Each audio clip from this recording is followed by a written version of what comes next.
She came for the rent, but what she found was a reason to stay. It was a quiet afternoon, the kind where the world feels drowsy under the weight of fading sunlight.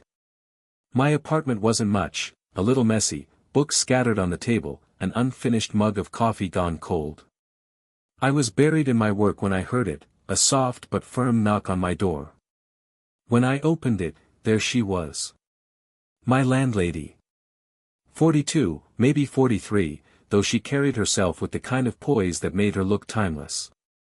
Her hair was tied back, though a few strands had slipped free and framed her face. She wore a light gray cardigan over a cream blouse, simple yet elegant in a way that never felt accidental. She leaned against the doorframe, her arms folded across her chest. Her eyes, warm brown but sharp when she wanted them to be, fixed on me with that mix of patience and irritation I'd come to know well. "You forgot the rent again," she said, her tone steady, not harsh, but enough to make me straighten up like a schoolboy caught in the act. I rubbed the back of my neck, embarrassed. It wasn't the first time I'd been late, and we both knew it. Freelancing meant good months and bad ones, and lately, the bad ones had been piling up. Still, standing there in front of her, I felt more than guilt. I noticed the faint crease between her brows, the way she sighed softly as if disappointment had become second nature. And yet, there was a gentleness in her voice that betrayed her strict stance. She wasn't angry, just tired of reminding me. "I'm sorry," I murmured. "Work's been unpredictable." She tilted her head slightly, her gaze softening just a little. "It always is with you," she replied, a small exhale escaping her lips. She tucked a loose strand of hair behind her ear, and for a moment, I was distracted, not by the rent I owed, but by how effortlessly graceful she looked in something as simple as that cardigan. I shouldn't have stared, but I did. At the way the late sunlight caught in her hair, at the way her presence seemed to fill the doorway. There was something grounding about her, something that reminded me of stability even as she stood there reminding me of my failures. She shifted her weight, tapping her fingers against her folded arm. Waiting. Expecting. And all I could do was swallow my nerves, caught somewhere between guilt and a strange admiration I couldn't quite put into words. It was just a routine reminder. Just a landlady doing her job. But in that brief pause, with her standing there, and me fumbling for an excuse, something unspoken passed between us. Something that didn't belong to late rent or overdue bills. Something I wasn't ready to admit. Not yet. Her presence lingered in the doorway like a shadow I couldn't step past. I wanted to make the moment lighter, to ease the guilt pressing on me. The words slipped out before I even realized what I was saying. "Want me to pay another way?" As soon as it left my mouth, I froze. My heart skipped, then raced, like I'd just crossed a line I could never redraw. I expected her to frown, maybe even scold me. But instead, she blinked, startled at first, then slowly, her lips curved. Not into a full smile, but into something softer, something more dangerous. Her eyebrow lifted, a subtle arch that seemed to hold me in place. "Another way," she repeated, her voice lower, amused. The words rolled off her tongue with deliberate slowness, like she was testing them. I felt heat rush to my face. I mean. I was joking. My hands went up in mock surrender, though the nervous chuckle that followed gave away more than I wanted. She leaned slightly against the doorframe, and there it was, the smallest, quietest laugh. Not mocking, not dismissive. Just, amused. As if I'd said something she hadn't heard in a long time. Her laugh faded, but the silence that followed was heavy. She tapped her finger against her folded arm, then tilted her head. "Careful with jokes like that," she murmured, but there was no sharpness in her tone. It was almost playful. My chest tightened. I tried to look casual, leaning against the door, but my eyes betrayed me. They lingered on the curve of her lips, on the faint blush rising in her cheeks, or maybe that was just my imagination. The air between us shifted. What should have been a simple landlord-tenant conversation suddenly carried a weight neither of us acknowledged out loud. She sighed then, breaking the moment with practiced composure. "Rent's due, as always. Don't think you can charm your way out of that." But her smile lingered, even as she said it. I grinned, relieved and unsettled all at once. "Worth a try," I whispered, almost under my breath. Her eyes flickered toward me, holding my gaze for a heartbeat too long. And then, just as quickly, she turned, adjusting the sleeve of her cardigan before walking away down the hall. I watched her go, the sound of her footsteps echoing against the walls. The joke had been reckless, maybe even foolish.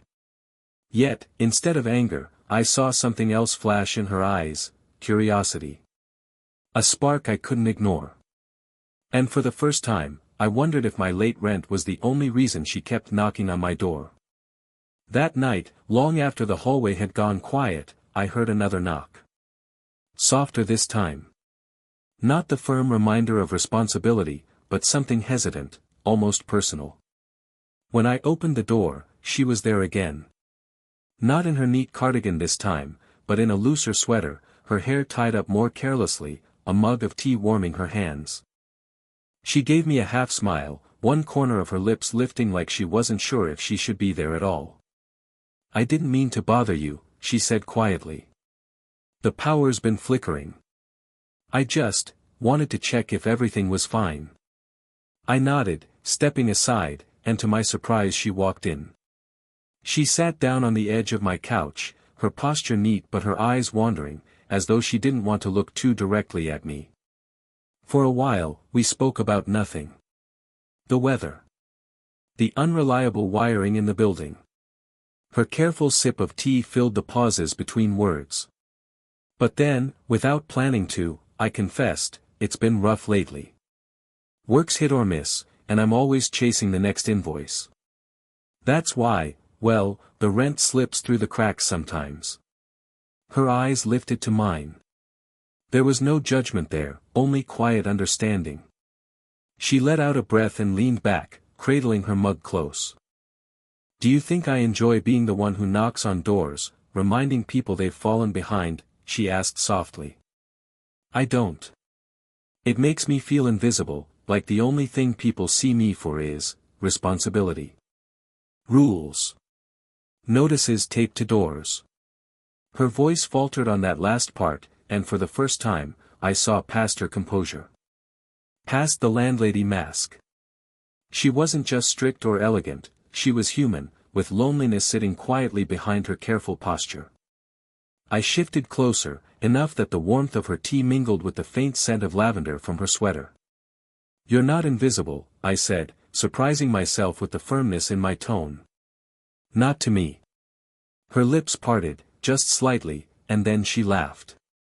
Not the amused chuckle from earlier, but a softer, more vulnerable sound, the kind someone makes when they don't quite believe the compliment but want to. As she set her mug down, her knee brushed mine. It wasn't intentional, or maybe it was. Either way, she didn't move it away. And neither did I. For the first time, the space between us didn't feel like tenant and landlord. It felt like two people, sitting in the dim light, daring to see each other for who they really were.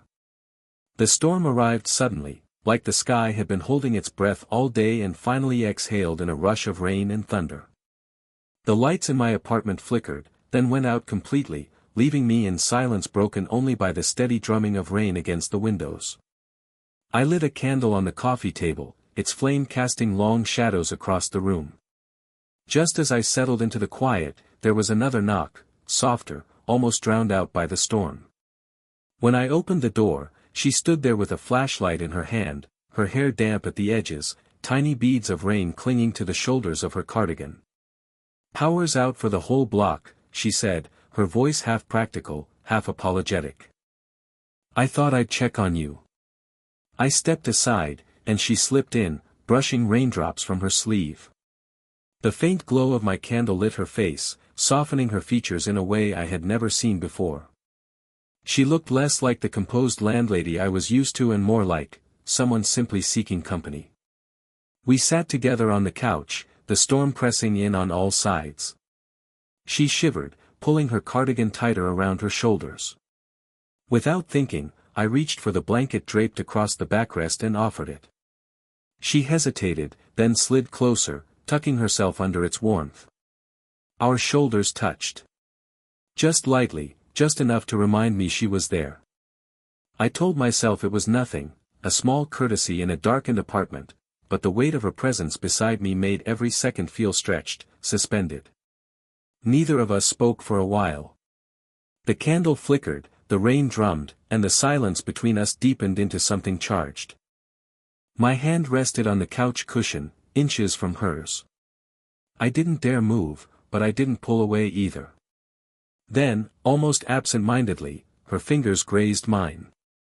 A brush so light it could have been accidental. But it wasn't. Because when I turned my head, she was already looking at me, her eyes reflecting the tiny flame between us. The touch lingered, not bold, not rushed, just a quiet question neither of us answered aloud. Her skin was cool from the rain, but the warmth that spread through me was undeniable. For that brief, fragile moment, the storm outside didn't matter. The world had narrowed to the closeness of her hand against mine, the rhythm of rain, and the unspoken truth hanging between us. Something was changing, and neither of us wanted to stop it. The storm outside had settled into a steady rhythm, a lullaby of rain and distant thunder. Inside, the candle burned low, its light warm against the shadows that swayed across the walls. We were still sitting beneath the blanket, shoulder to shoulder, our hands resting close enough that the slightest shift might bridge the distance completely. She exhaled softly, her breath stirring the silence. I used to love storms, she confessed, her voice quieter now, as though speaking too loud might break the fragile space we'd created. When I was younger, they made me feel small, but safe. Like the world was reminding me that all my problems weren't as big as I thought. Her words carried a wistfulness that caught me off guard. She wasn't just my landlady anymore, not in this moment. She was a woman remembering herself, peeling back the layers of responsibility she always wore like armor. I turned slightly toward her, watching the way the candlelight traced along her profile, the soft line of her jaw, the tired beauty in her eyes. "And now?" I asked gently. She gave a small, almost rueful smile. "Now storms just make me worry the roof will leak, or the power won't come back on." Somewhere along the way, I stopped noticing the beauty of them. Something in me stirred at her words, a kind of ache. "Then maybe you need someone to remind you again," I said before I could stop myself. Her gaze shifted to me, slow and steady, as if weighing the meaning behind my words. And then, instead of pulling away, she let her hand slide across the couch cushion until it rested over mine. Firm, intentional, warm. I froze, not out of hesitation, but because the simplicity of that gesture carried more weight than anything else she could have said. Her hand was smaller than mine, but steady, fingers curling slightly to hold on. For a long moment, we sat like that. No words. No explanations. Just the quiet truth of two people daring to cross an invisible line. "I don't know why I'm telling you all this," she murmured after a pause, her thumb brushing lightly against my skin. "Maybe because you actually listen." I smiled, unable to look away from her. "Or maybe because you want someone to see you, not just as the one keeping the lights on." Her lips parted, but she didn't answer. Instead, she gave the faintest laugh, shaking her head softly as if to deflect the weight of what was happening. Yet, she didn't let go of my hand. Outside, the storm raged on. Inside, a quieter one had already begun. The storm had quieted by then, leaving behind the soft drip of rain sliding off the eaves. The candle's flame trembled, its light growing weaker, yet the room felt warmer than it should have. Maybe it was the blanket. Maybe it was her hand still resting over mine. Or maybe it was the weight of everything unsaid. Her fingers shifted slightly, not pulling away but tightening, as though she realized what she was doing and decided not to stop. I could feel the steadiness of her grip, but also the faint tremor beneath it. That tremor wasn't fear. It was something else, something I felt mirrored in my own chest. I leaned back against the couch, trying to find words that wouldn't ruin the moment. Finally, I let them slip out, low and cautious. You know, sometimes I think the rent's just an excuse. Her head turned toward me sharply, but her expression wasn't anger. It was something far more dangerous, a smile threatening to break through her composure. An excuse for what? She asked, her voice softer than before. For you to knock on my door, I admitted. My throat tightened as I said it, but I didn't look away. She inhaled slowly, her chest rising beneath the blanket. Her eyes searched mine, and in that silence I could swear she was weighing all the reasons to pull away against the single reason to stay. Then, her hand slipped free from mine, only to lift higher. Gently, tentatively, her palm cupped the side of my face. The touch was feather-light, her thumb brushing the edge of my jaw. I froze, caught between disbelief and surrender. Her eyes softened, almost pleading, and for one fragile second, I thought she might lean closer. Her breath mingled with mine. Warm. Unsteady. I felt the world contract to that single moment, her fingers on my cheek, her gaze flickering down toward my lips before darting back up again. But then, as quickly as it happened, she pulled back. Her hand dropped, and she stood abruptly, tugging the blanket off her shoulders as if she needed space to breathe. We can't, she whispered, shaking her head. Her composure was back, but not completely. I could still see the vulnerability she was trying to hide. I wanted to reach for her, to tell her we'd already crossed the line, but the words lodged in my throat. The storm outside was over, but inside, the storm between us had only just begun. By morning, the storm had passed. The air was fresher, carrying the earthy scent of wet pavement and blooming gardens washed clean by the night's rain. Sunlight spilled gently through my window, stretching across the floorboards as though it wanted to erase the shadows of everything that had happened the night before. I was still replaying it all in my head, her hand on my cheek, the closeness, the way her voice trembled when she said we couldn't. Part of me wanted to convince myself it was a dream, easier that way. But then I heard it, another knock. Familiar, steady, but lighter this time. When I opened the door, she was standing there, her hair neatly pulled back again, her cardigan replaced with a soft blue blouse. She looked rested, but there was something in her eyes, a quiet hesitance, like she wasn't sure how much of last night we were allowed to acknowledge. She held an envelope in one hand, the official kind I'd seen before, but in the other she carried something unexpected, a foil-wrapped pastry, still warm enough that the faint aroma of butter and sugar drifted toward me. Your rent notice, she said, placing the envelope on my table just inside the door. Then, almost as an afterthought, she extended the pastry. And, breakfast. I baked this morning. I stared at the offering, caught off guard. It wasn't just food. It was an unspoken message, softer than words, braver than silence. I accepted it with a small smile. Does this mean I'm forgiven? Her lips curved, a half-smile that held far more warmth than her words ever could. Let's just say, you're not hopeless. For a moment, the air between us stilled. She reached up, almost unconsciously, brushing a crumb from my cheek with her thumb. The touch was fleeting, but her hand lingered longer than necessary, her skin warm against my face. Without thinking, I caught her wrist gently, holding it there. Not pulling her closer, not pushing her away. Just, holding. She looked at me then, really looked, her breath hitching the slightest bit before she pulled her hand back. No kisses. No dramatic confessions. Just a quiet, steady acknowledgement that something had shifted, something neither of us could undo, nor wanted to. As she stepped back into the sunlight of the hallway, she left me with more than a notice and a pastry. She left me with the promise of something unspoken but alive. And for the first time, I realized I didn't just want to stay in the apartment. I wanted to stay in her world.